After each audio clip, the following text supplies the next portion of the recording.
कभी जान नहीं पड़ता, हमारी इंद्रियां हमारे मन ऐसी जगह फंसा देते हैं कि रात दिन जलते रहो। ये हुई अंदर की मार। बाहर की मार है, हम किसी से द्वेष नहीं करते, फिर भी कोई हमें गाली देता है, कोई निंदा करता है, कोई मारने का प्रयास करता है, कोई उपहास करता है। ये हर भक्त के जीवन में होता है। तो श्रीपाद कह रहे हैं दोनों तरह की मार जो सह गया उसका हृदय बन जाता है इस प्रेम रस का रसास्वादन करने के लिए।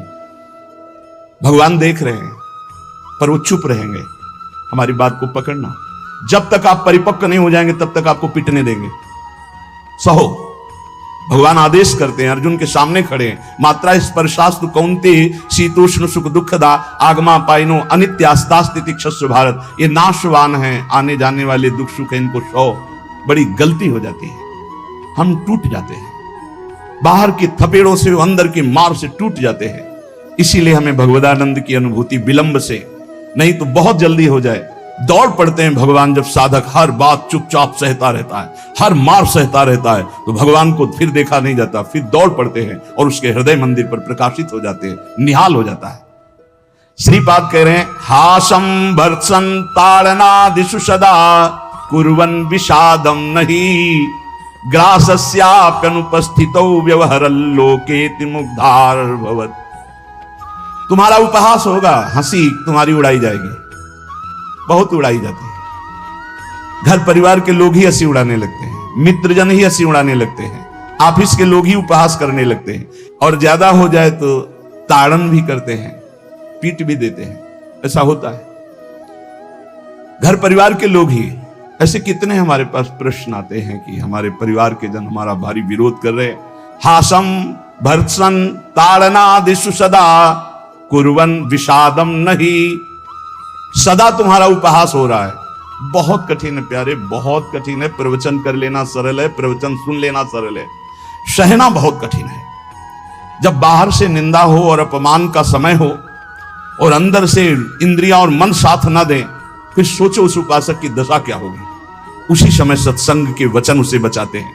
यदि शास्त्र और सत्संग का स्वाध्याय और श्रवण है तो बच जाओगे, नहीं तो मार देंगे अंदर के शत्रु और बाहर के शत्रु। ये परमार्थ बहुत बड़ी वस्तु है, बहुत बड़ी वस्तु, अनंत जन्मों की बिगड़ी बनने वाली बस गेम है। थोड़ा सह जाओ, आगे निकल जाओगे, पर बहुत कठिन है। हम इसलिए कह रहे हैं किसी मार्ग पर चल कर बोल रहे हैं।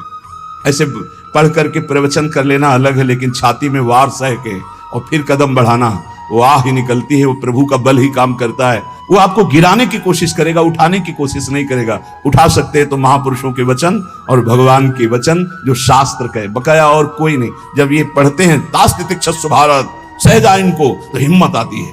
जो सह गया वही परम पद का अधिकारी हो गया, वही अमृत पद का अधिकारी। हिम्मत बनती, चलो चलो और आगे बढ़ो, सहो। विषादम नहीं, हृदय में विषाद नहीं होना चाहिए। आपका उपहास होगा, तिरस्कार होगा, गाली मिलेगी, निंदा मिलेगी। हो सकता है तुम्हारे मित्र तुम्हारा त्याग कर दें, परिवार के लोग तुम्हारा त्याग कर दें, ऐसा भी हो सकता है।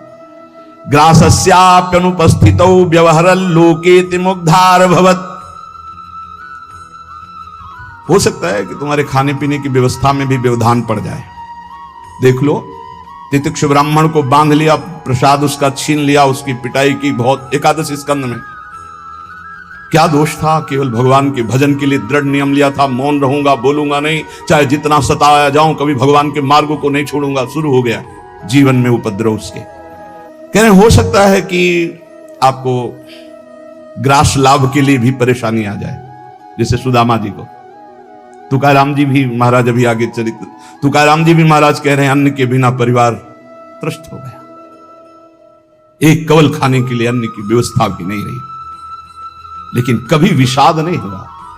पांडुरंगा विठल के प्रेम रंग में श्री चरणों में नूपुर बांध करके नाचते सामने, जय राम कृष्ण हरि, जय राम कृष्ण। चाहे जितना दुख हो, कभी नियमावली नहीं टूटी।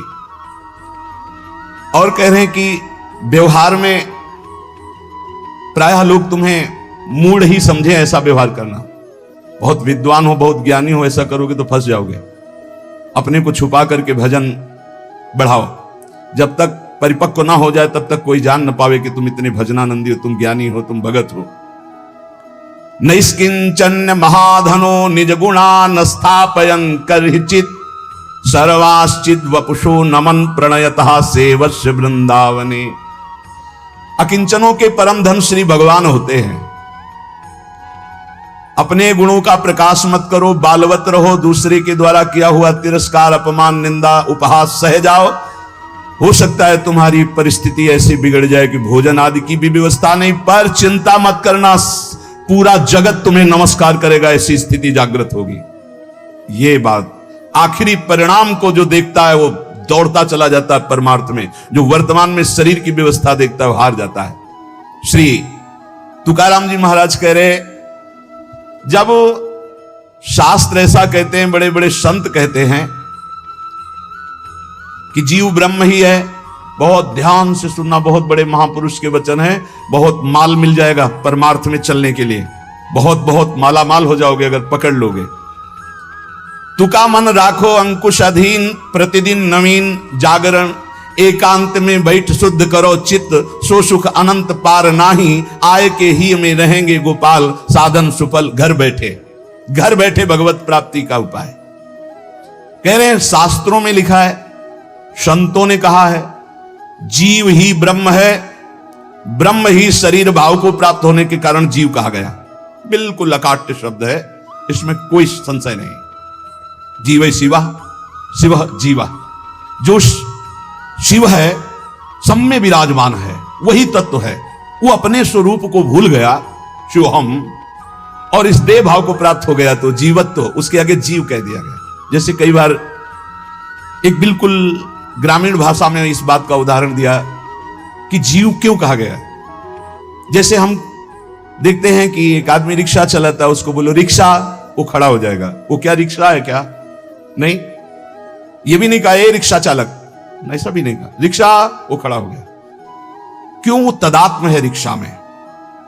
फिर कुछ दिन बाद वो पैसा बढ़ता है, टैक्सी खरीद लेता है, अब उसको बोलो रिक्शा, नहीं खड़ा होगा, टैक्सी, खड़ा हो गया। क्यों? अब वो टैक्सी में तदात्म है, वो टैक्सी नहीं है पर टैक्सी में तदात्म। ऐसे ही शरीर पांच भौतिक है, स्त्री पुरुष इस शरीर का संबोधन है, उत्तम अधम इस शरीर को लेकर के है। वो सच्चिदानंद तत्व एक निर्विकार अनंत घड़ों में एक ही प्रकाशित हो रहा है। जब जीव, श्री तुकाराम जी महाराज कहते हैं, बहुत आनंद का विषय ये साधक के लिए, जब जीव ब्रह्म ही है, ब्रह्म से भिन्न नहीं है, यदि ये संत वचन सत्य है, शास्त्र सिद्धांत सत्य है, संतों का अनुभव सत्य है, तो ये सबको प्रतीत क्यों नहीं हो रहा कि सब ब्रह्मानंद स्वरूप हैं? क्यों नहीं प्रतीत हो रहा? बहुत सुंदर बात है। भगवान सर्वगत हैं, सब में हैं, समरूप हैं, बराबर कमी बेसी नहीं कि चींटी में छोटा भगवान है, हाथी में बड़ा भगवान है। वो आत्म तत्व देवता में, ब्रह्मा में, चींटी में, हाथी में, सब में समान है। और जो ऐसा देखता है वही ज्ञानी है। विद्या विनय संपन्ने ब्राह्मणे गवि हस्तनी स्वनी चैशोपाके च पंडिता समदर्शिना। जो विद्या विनय संपन्न ब्राह्मण में, गाय में, हाथी में, कुत्ते में, चांडाल में एक ही परमात्मा तत्व को देखता है, वही परम ज्ञानी महात्मा पंडित कहा जाता है। पंडिता समदर्शिना। वो परमात्मा सम है, सर्वगत है, सबके हृदय में है, सब भूतों में है, अर्थात सब जीवों में है।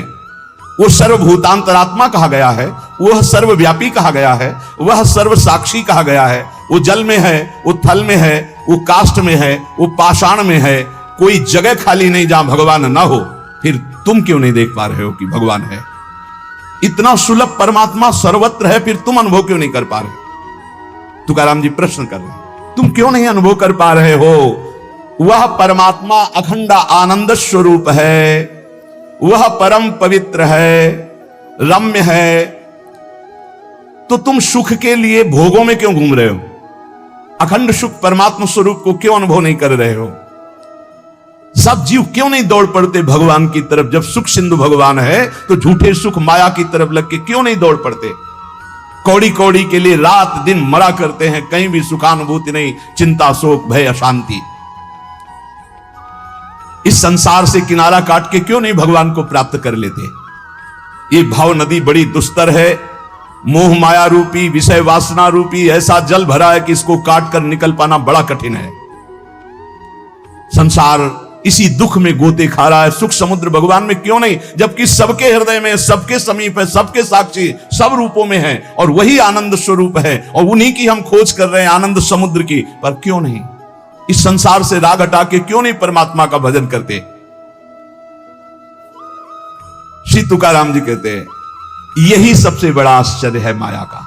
यही माया का सबसे बड़ा आश्चर्य है कि आनंद सिंधु भगवान सबके हृदय में है, सब रूपों में विराजमान है। और सही पूछो तो आनंद सिंधु का बच्चा आनंद सिंधु के समीप बिल्कुल है, बस कूदने की जरूरत है। पर वो इधर ना मुड़ करके वो इधर मुड़ा हुआ संसार की तरफ है। जीव ऐसी उल्टी बोली बोलता है कि संतों को उनकी बात सुनकर हंसी आती है। वो उल्टी चाल चलते हैं। भगवान इधर है दाहिने, वो सदैव बाएं चलेंगे, बाएं बात वाम मार्ग में चलेंगे। शास्त्र के विपरीत चलना बाएं मार्ग में चलना है। अरे भाई उल्टा बोलना छोड़ दो, उल्टा चलना छोड़ दो, अभी आनंद में डूब जाओगे। अरे पूछो मत, उल्टा बोलना शुरू करे तो कान में अंगुली देने लग की बात आ जाए। उल्टा चल रहे हैं, उल्टा बोल रहे हैं, बहुत विचित्र। और इंद्रियां और मन इतने दुष्ट हैं कि पूछो मत, जरा सी चूक हो जाए नरक में फेंक दे, नरक में फेंक दे। सही मार्ग में आओ। मैं प्रभु का हूं, मैं मुक्त ही हूं, मुझे मुक्त नहीं होना। मैं महान सुखी हूं। किसी के भी पूछने पर मत कहो मैं दुखी हूं। किसी के पूछने पर मत अपनी समस्याएं बताओ। किसी के पूछने पर मत कहो कि मैं ऐसा हूं। नहीं, जैसा बोलोगे वैसे ही सत्य भाव होता चला जाएगा। दुख है लेकिन नहीं, मैं दुखी नहीं, ये मन बुद्धि इंद्रियों का खेल है, मैं सच्चिदानंद भगवान का अंश हूं। निकल जाओगे माया से। सचमुच सचमुच चाबी दाहिने घुमाओगे तो ताला तुम्हारा बंद होता चला जाएगा, बाएं घुमाओगे तो ताला खुल जाएगा। मन के अनुकूल चलोगे तो ताला बंद होता चला जाएगा ब्रह्मानंद का। और मन के प्रतिकूल बाएं घुमा दो अर्थात प्रभु की तरफ, अभी आनंद में डूबी। बड़ा दुष्ट है, बड़ा दुष्ट है मन। ये हम ऐसे नहीं बोल रहे, खूब जांच के बोल रहे हैं, खूब जांच के बोल रहे हैं। ए भाई, कभी मन को दुलार करने में मत फंसना, नहीं किया कराया सब चौपट कर देगा। हमारे शब्द लिख लो, जो मन को दुलार करने में फंस गए, जो मन कहे वही करो, नष्ट हो जाते हैं, बहुत बुरी तरह नष्ट हो जाते हैं। जिधर जा रहे हो वो रास्ता ठीक नहीं है।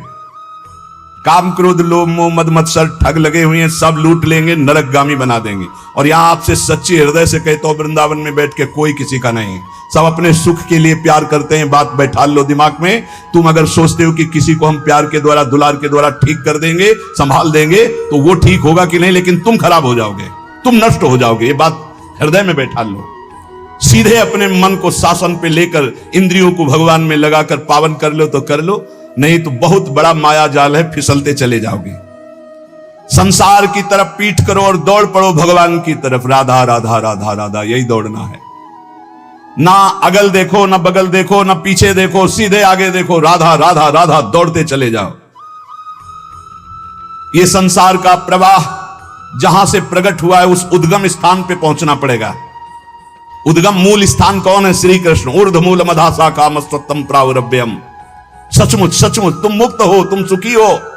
केवल तुम जानबूझकर अपने आप में बंध गए हो। तुम ब्रह्म स्वरूप हो। तुकाराम जी कहते हैं तुम्हें कोई कठिनाई नहीं भगवत प्राप्ति की। तुम भगवत स्वरूप हो, तुम परमार्थ स्वरूप हो, तुम जीव नहीं हो। तुम अपने संकल्प से बंध गए हो, तुम संकल्प से मुक्त हो जाओगे।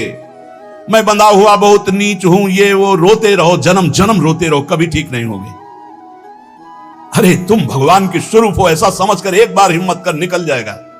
या कैसे तुम्हें बताएं, बड़े बड़े बुद्धिमानों की बुद्धि में ऐसे अंधेरा फैला करके फंसा ले, उसका नाम माया है। ज्ञानी नाम अपचेतांस देवी भगवती हिसाब बलादा कृष्ण मोहाय महामाया प्रेक्षति। कभी भी मन और इंद्रियों के पोषण की वृत्ति साधक न रख ले, नहीं तो बहुत उसे पछताना पड़ेगा। कोई उपाय नहीं होता जब बुद्धिमान फंसता है, ध्यान रखना। गंवार फंसता है तो उसको उपाय में भगवान दे देते हैं, लेकिन जब बुद्धिमान फंसता है तो उपाय नहीं देते हैं, सारे उपाय हटा लेते हैं। अब देख अपनी बुद्धि का बल।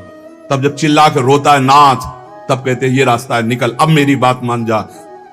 उपासक तभी फंसता है जब हरि गुरु की आज्ञा का उल्लंघन करता नहीं, कोई फंसा नहीं सकता, ध्यान रखना।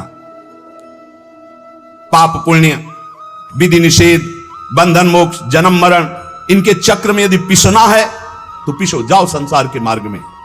नहीं तो भाग भाग भगवान की तरफ भाग, अभी समय है, मृत्यु के पहले पहले परमार्थ की यात्रा पूर्ण कर ले, नहीं तो पछताना पड़ेगा। जैसे तोता अपने पैरों को ढीला कर दे, छोड़ दे तो उड़ जाए, वो नलिनी में जो फंसा हुआ है। बंदर चने छुहारे का लोभ छोड़ दे तो सुराही से हाथ निकल जाए, ऐसे ही यदि तू भोगों का लोभ छोड़ दे तो शरीर से मुक्त हो जाए, तोते की तरह तू उड़ जाएगा। अहम और मम ये दो हैं जो तुझे बांधे हुए हैं। देह भाव में पुरुष, मम ये मेरा परिवार, मेरा रुपया पैसा, मेरा सब, यही दो बांधे हुए हैं। तू इस संकल्प को अगर छोड़ पाए, अहम और मम को, तो तू उसी क्षण ब्रह्म रूप है, ब्रह्म रूप है। कौन किसको बांधे है? तुकाराम जी कह रहे, कौन किसको छुड़ाता है? अरे सब संकल्प की माया है, तेरा संकल्प तुझे बांधे।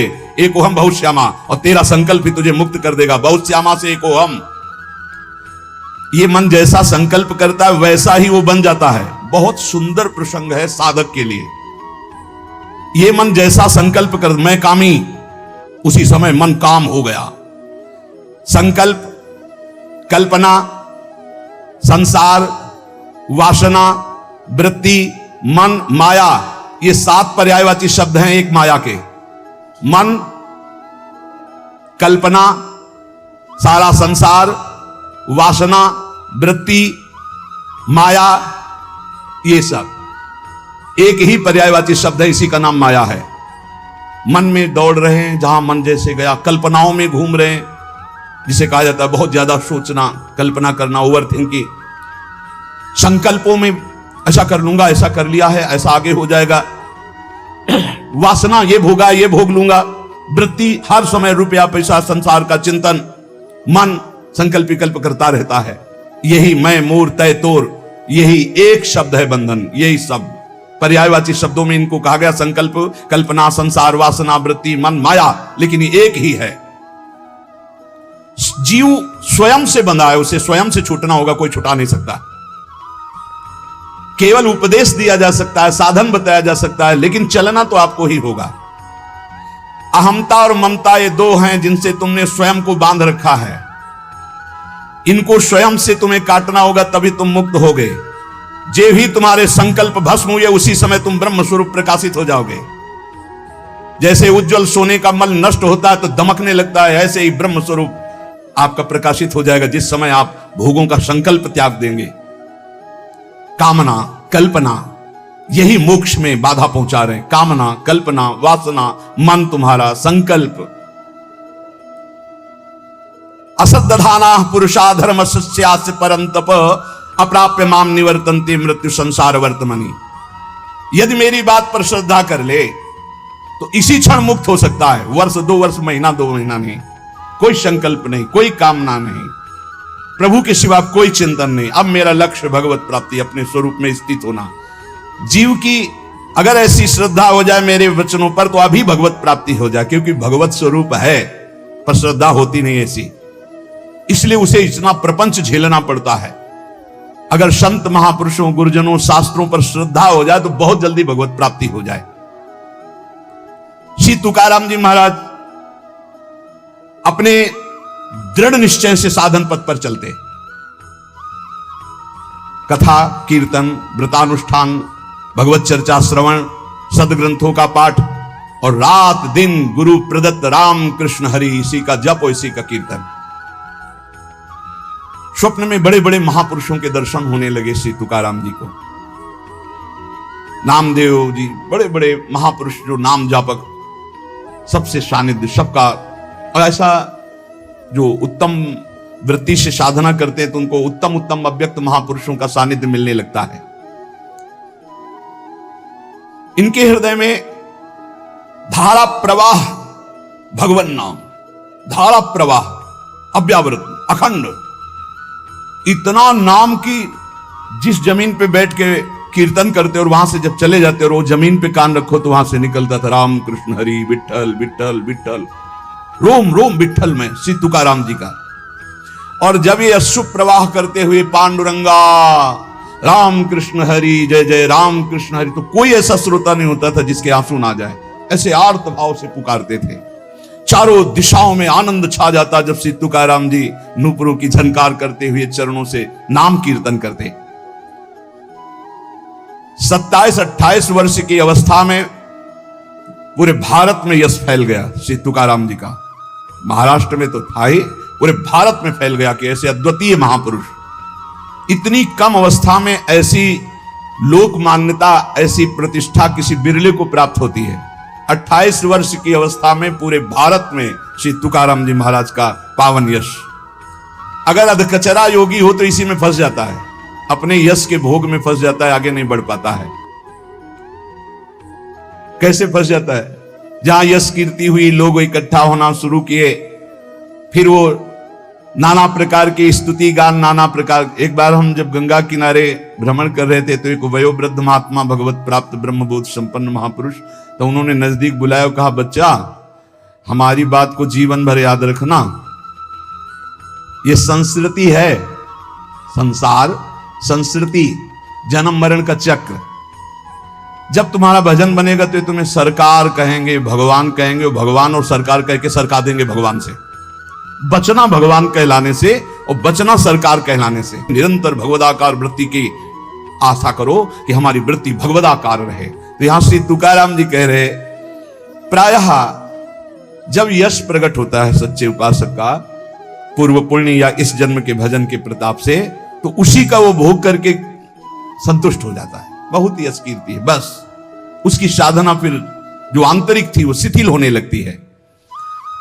लोग स्तुति गान करने लगते हैं तो ये 5 उसे फंसा लेते हैं, शब्द स्पर्श रूप रस गंध। श्री तुकाराम जी कहते हैं कैसे? अब शब्द फंसाते हैं उसे। पहला शब्द है ना, शब्द स्पर्श रूप रस गंध, तो शब्द फंसाते हैं। माया के द्वारा भेजे हुए लोग आने लगते हैं, माया के द्वारा। भगवान के द्वारा क्यों नहीं कहते? क्योंकि भगवान के द्वारा प्रेमी भक्तों का मिलन होता है, मायावियों का नहीं। माया के द्वारा भेजे लोग आने लगते हैं और वो स्तुति गान करने लगते हैं। आपका तो अवतार हुआ है मेरे उद्धार के लिए, आप तो साक्षात स्वयं भू भगवान हैं, न जाने क्या क्या, न जाने क्या। प्रणाम है उनकी वचन को, उनकी श्रद्धा को, लेकिन तुम क्या हो, ये बात तुम्हें ध्यान नहीं भूलना चाहिए, ये ध्यान रखना चाहिए। वो भूल जाता है और शब्द का भोग करने लगता है। बड़ाई के शब्द, सम्मान के शब्द, स्तुति के शब्द, संस्कार जो साधना के पढ़ने चाहे थे वो ई संस्कार बदलने लगे। बहुत ही आगे आप सुनिएगा, बिल्कुल छान छान करके परमार्थ को रख दिया तुकाराम जी ने, वो उड़ा दिया अच्छे अच्छे के। श्री तुकाराम जी कहते, सीधे साधे भोले भाले आसपास लोग जमा होने लगे, स्तुति करने लगे। जय हो, तुम्हारा तो अवतार हमारे लिए हुआ है, लिखे हैं, तुम्हारा तो अवतार हमारे लिए हुआ है। बस आडंबर की चादर ओढ़ना प्रारंभ हो गई। अब जो एकांतिक भजन, अंदर चिंतन, भगवत प्राप्ति, आराधना, वो तो सब गोल। अब शब्द ने मार दिया, शब्द में फंस गए। अब अगर कहीं थोड़ी साधना चलती रही तो चमत्कार प्रकट हो जाते हैं, रिद्धियां सिद्धियां। ये बहुत अच्छे साधकों में होती, कोई साधारणों में नहीं होती। चमत्कार और भीड़ इकट्ठा। वो चमत्कार से जिस पहाड़ पर चढ़ना चाहता था ब्रह्मबोध भगवत प्रेम, बदल गया रिद्धियां सिद्धियां। इसीलिए गोस्वामी तुलसीदास जी ने कहा है, रिद्धि सिद्धि पेरे बहुआई, बुद्धि लोभ दिखावे भाई, होए बुद्धि जो परम सयानी, तिन तन चितई ना नहित जात। हमारा अनहित हो जाएगा अगर रिद्धियां सिद्धियां स्वीकार कर ली तो भगवत प्राप्ति नहीं होगी। विडंबना यह हुई कि जहां से उसको निकलना था वहीं फंस गया और दंभ करने लगा, दंभ शुरू हो गया। अब लोगों से अपने को श्रेष्ठ दिखाने के लिए नाटक शुरू हो गया। एकांत में चाहे 5 मिनट आंख मूंद के ना बैठते हो, लेकिन जब सामने तो फिर आंख मूंद के बैठे, ध्यान। वो ऐसा भागवतिक स्वरूप, ऐसा भागवतिक नाटक दिखाना। शुद्ध अंतःकरण से चला था परमार्थ ब्रह्मबोध प्राप्त करने के लिए, दंभ और पाखंड का प्रवेश हो गया। तुकाराम जी कहते हैं, मैंने कितनों को गहरा करके ऊपर से नीचे गिरते छाचित्त देखा है, इस माया ने गिराया है। हम बात करते हैं उन सावधान साधकों के लिए जो भगवत प्राप्ति के लिए चल रहे हैं, बहुत चलनी लगा करके एकदम, एक भी जैसे दाना दाना एकदम चमकता हुआ, कोई कूड़ा करकट नहीं, ऐसी वस्तु दे रहे हैं श्री तुकाराम जी।